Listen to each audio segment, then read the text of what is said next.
Oh, where am I? What happened? There was no time for anything else.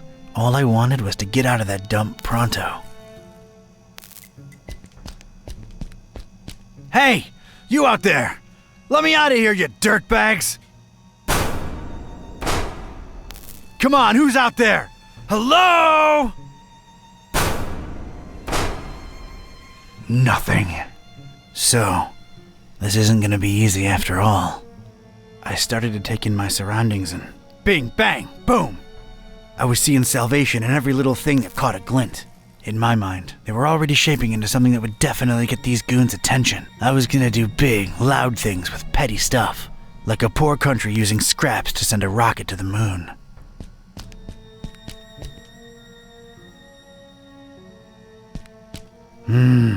Extremely powerful, huh? Sounds like a rocket of a time.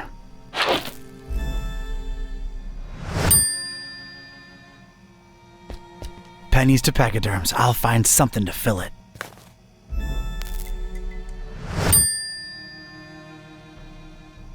Whoever tossed me into the clink must have left this here for my amusement. Distracted is the last thing I want to be right now. Parish of Starry Knowledge Camp highlights. So, that's who I'm dealing with, huh?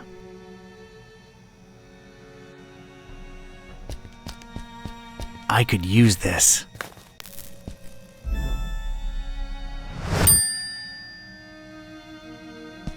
I ain't putting on slippers unless I'm at home in my robe with a stiff drink, a Maurice Ventacool record, and a searing fear of the telephone. Things are ramping up.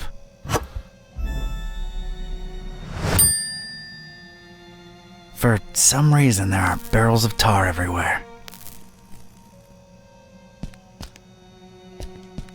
Discarded food, fish bones, a flotation device, random trash. There's a recess in the floorboards here. I'm not wearing any shoes. Might as well watch my step.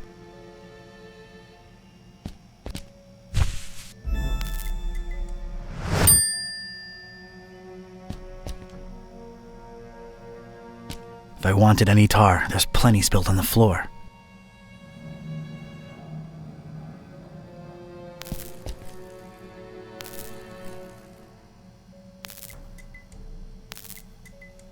That's an odd choice for a detention-type basement.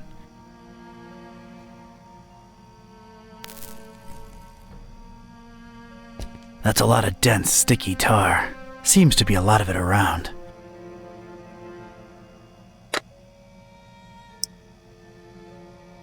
All right, let's get me some of this tar.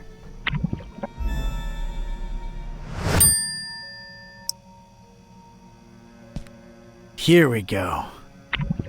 Now it's a little shallow pool of dense, extra sticky tar. All right, let's stick this in there. What the heck was I concocting here? It felt abstract, ridiculous, absurd even. The foundation of a really far-fetched and scatterbrained solution to my predicament. But this was a pretty ridiculous adventure already, so I guess I was just adapting. And a plank.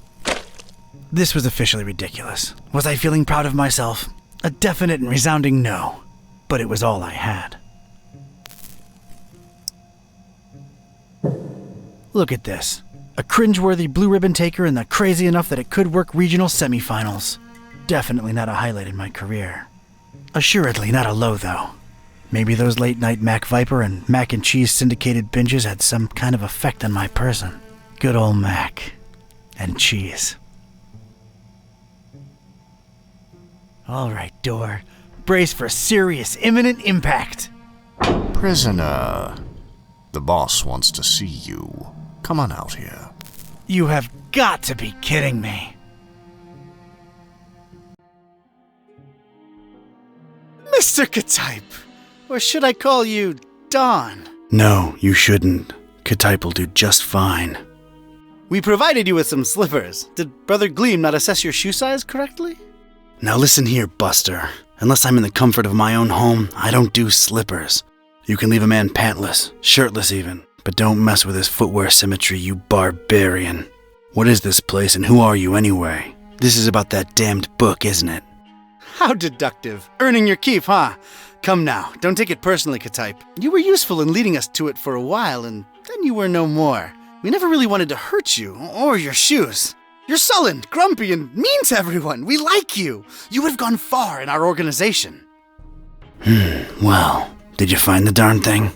As soon as the kidnapped troops got you out of there, our recon squad was dispatched to retrieve the volume. So you're really convinced you know its exact whereabouts, huh? Close to 100% certain. Ah, speak of the devil. All right, Brother Bright, was our information correct? Yes, Brother Starburst. So it's true. The Necronomicon really was hidden in the library? Kind of. Yes, Your Starriness. Well, don't just stand there, you fool. Let's see it. Well, we don't really have it. What? A sigil was gone, broken into tiny little pieces, and something had clearly been hidden in there, but no book in sight. Ktype? Everything was intact when I was in there, so don't put it on me, your grand poobah shininess. What about the librarian? It's a funny thing. We ran past each other when we were on our way to collect the tome. He looked so scared. Well, of course he looked scared. A bomb had just gone off. Anything else? I don't think so. Oh, wait, yes! He was carrying a big book, and didn't seem too happy about it either. Find me this librarian, now! What about me? You don't need me anymore. Oh, just go back to your little cellar. Now let's be real here for a minute. What good am I to you now, cultist? He's right, Brother Starburst. You just chew into our rations, and you don't know anything either way. Oh, all right, just sacrifice him to the Haunter or something. Stop bothering me! Fine with me, boss. Walk, prisoner. I'm gonna need someone from Rites and Rituals down here ASAP. I'm about to do an R24-A. Come on, guys. You know the drill. Guys? Sheen? You out there? Anyone? Come on, you know I can't do jack until we fill out the SNF 187. We don't want any trouble with Cult Union. We've been through this, people. Is anyone out there? Guys? Prisoners not in sacrificial robes. No ceremonial bucket for the collection. We're really running a shoddy operation here. No wonder EOD's kicking our derrieres. I'm embarrassed. The prisoner's embarrassed. This is not looking good, brothers. Sheen? Flair? You guys totally bolted, didn't he, when he hears about this, people? This makes us look really, really bad. I almost feel like apologizing to the would-be victim. Hey, don't feel bad. It's not your fault. Yeah, well, it sort of is. It's our collective fault. I share in it. I take my responsibilities seriously. We're not a startup cult anymore. This is unacceptable. Your striving to be a better evil organization is commendable. Aw, thank you. It's nice to know that at least someone here appreciates it. Don't mention it.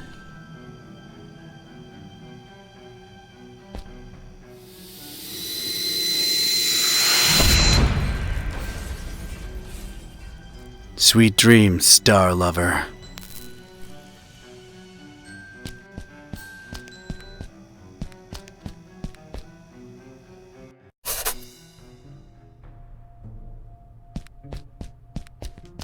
Got a serious structural hazard over here. I don't want to disturb the guy. He's getting his beauty sleep.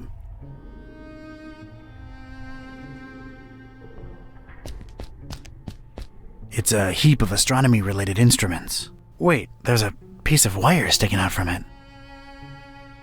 I think I'd rather just pick it up.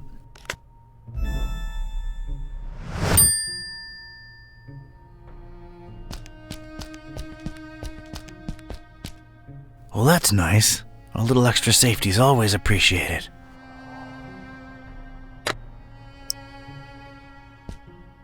All right, made a nice little sliding hook thing. Halfway there.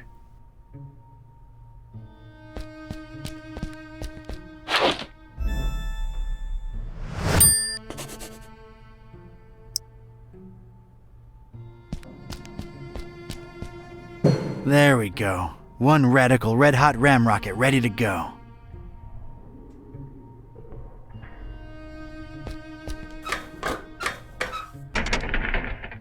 Damn it, how'd I know it'd be locked?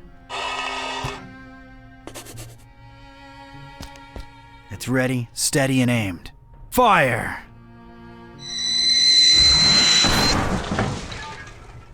I hope I've done you proud, Mac Viper.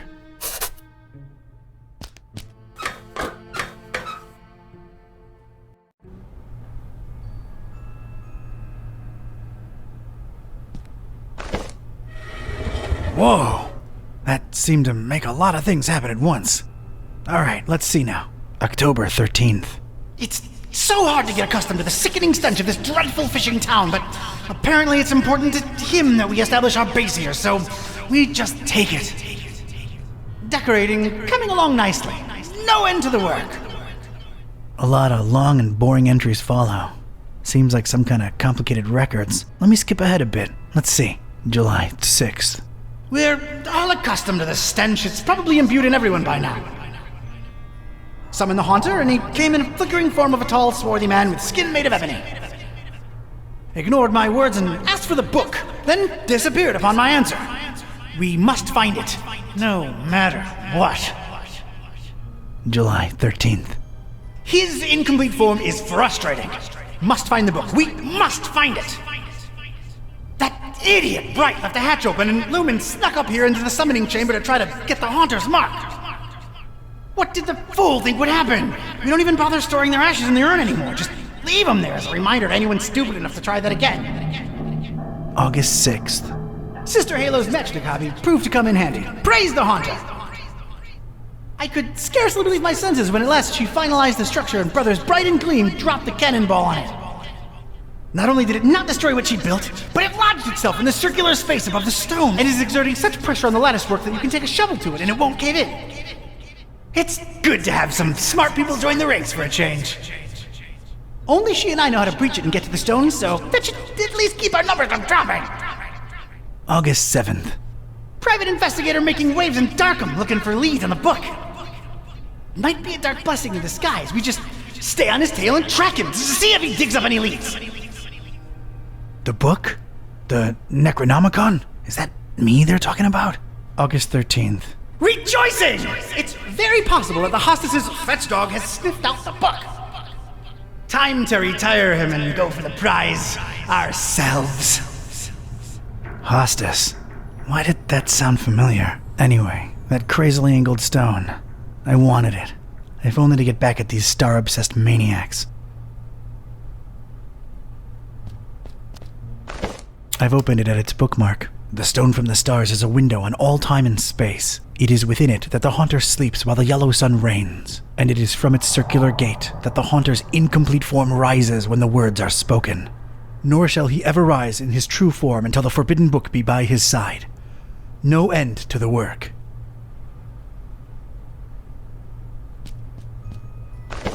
I've opened it at its bookmark. It is known that touching the stone from the stars might cast upon a mortal being the mark of the Hunter. But none should do it unless prepared to face his cold black flames and turn to ashes and dust. No living soul can know whom the Haunter chooses to mark and grant vision beyond time and place. No end to the work. I've opened it at its bookmark. For the butcher is the end of all, and the followers of him who lingers in the night's threshold must keep the slaying one from ever setting eye or laying hand upon the book. The butcher brings but... The rest is unreadable. The butcher? Huh. That's new. Whoa!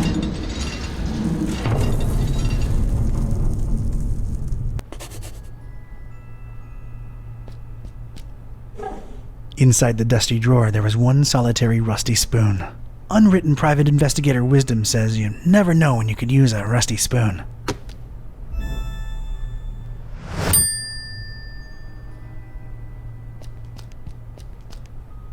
Looks to be quite powerful.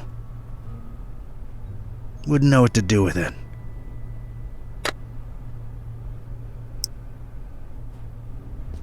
I carefully placed the spoon in between the lens and the metal covering and... voila! The lens was now mine.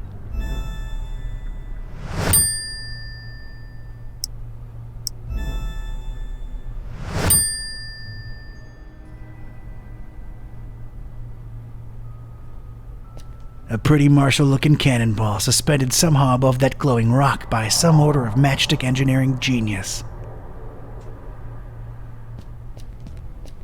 These dummies tried their best to tar the windows up, but an intense orange light symbolically shines through. A delicate and intricate latticework of what looked to be matches, surrounding some jagged, shimmering stone and somehow supporting the kind of cannonball what looks like it was made to bring down battleships. I realize how crazy that sounds, yet here it is before me. Biting my lip, eyes half closed with anticipation, I flicked my finger at one match, then another.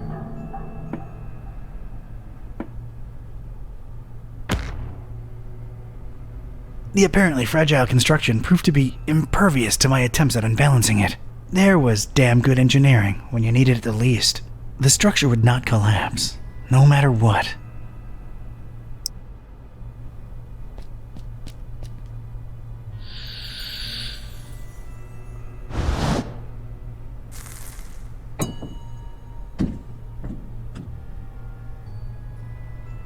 Sweet.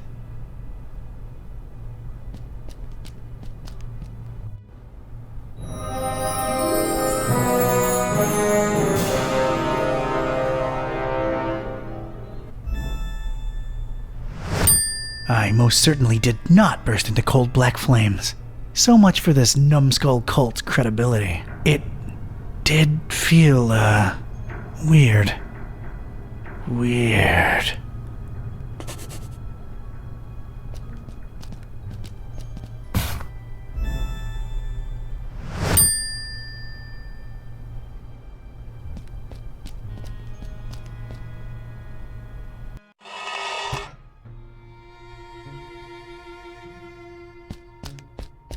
It appears to be dusk outside. Huge, sturdy door. It's barricaded from the outside. I think I can reach if I leap. All right, I'm now one cannonball heavier. Let's see what happens.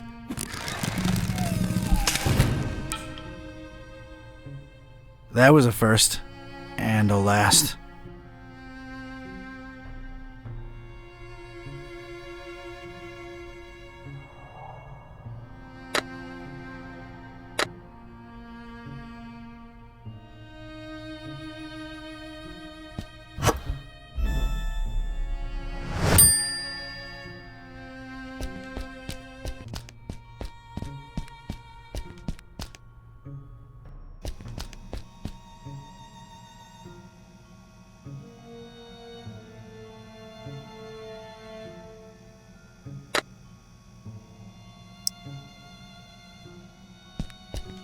Let's get this stick, sticky.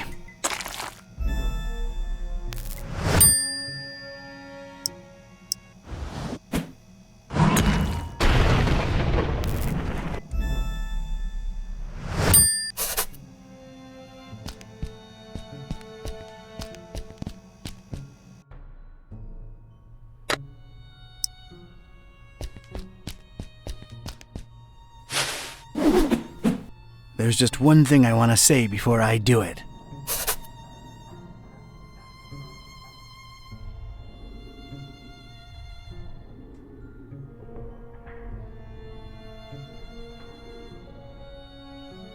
Hammer time!